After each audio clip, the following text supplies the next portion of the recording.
जनसंवाद खबर में आपका स्वागत। घोसी के चीरी में हत्या केस में कंप्रोमाइज की धमकी देने आए 3 युवकों को पुलिस ने लिया हिरासत में, की जा रही पूछताछ।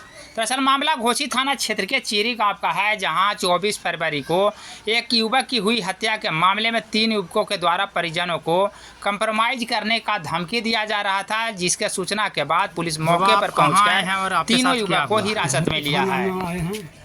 क्या हुआ है आपके साथ? हमारे लड़का को जो है 13 तारीख को धमकी मिला था और 24 को मर्डर हुआ, और आज जो है कि आदमी आ करके 3 को बाइक से आए हैं और हमें धमकी दे रही हैं कि कंप्रोमाइज कर लो, ना तो इसका अंजाम बुरा निकलेगा। धमकी दे चुके हैं सर। पहले भी धमकी दे चुका है? जी हाँ।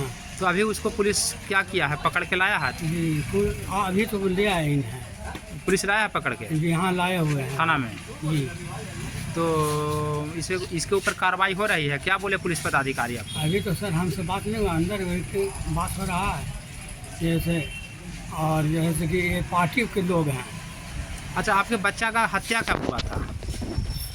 24 तारीख। 24 कब? 24 फरवरी को। 24 फरवरी को हुआ। 13 तारीख को धमकी मिला था। 13 को धमकी मिला, 24 फरवरी को हत्या की। अच्छा, तो पुलिस को लिख के दिया अभी? अभी तो नहीं दिया, देने आए हैं? जी हाँ। क्या नाम हुआ वो आपका? जनार्दन महतो। घर? चीरी। ठीक।